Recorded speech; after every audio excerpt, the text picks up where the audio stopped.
जब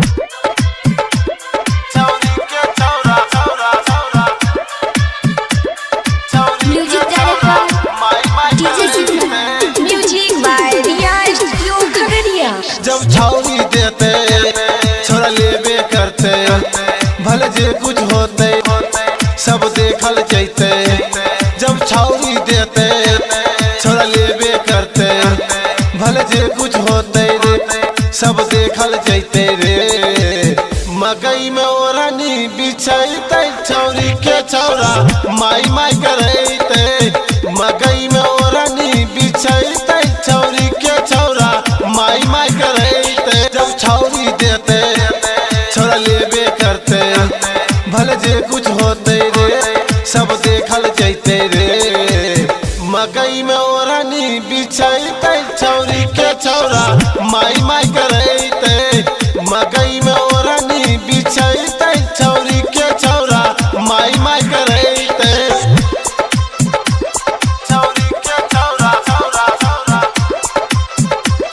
छौरी के छौरा माई माई करैते। शिव नारायण शिव नारायण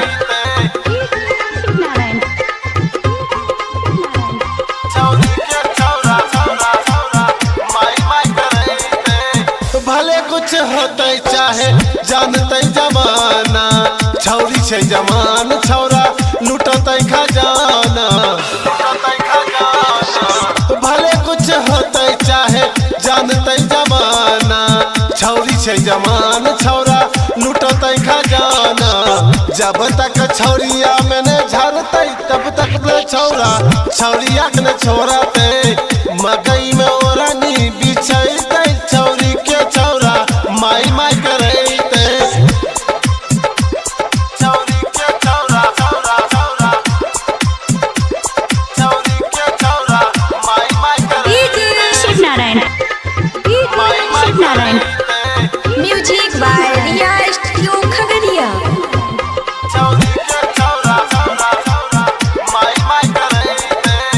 राइटर सुधीर सोनल छाई बड़ी बारिया दोनों के घर छे जिला खगड़िया।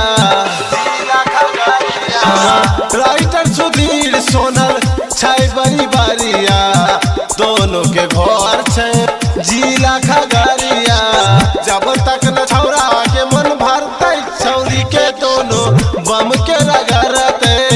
मकई में ओढ़नी बिछैते छौरी के छौरा माई माई करैते। जब छौरी देते छोरा लेबे करते भले जे कुछ होते सब देखल जैते रे।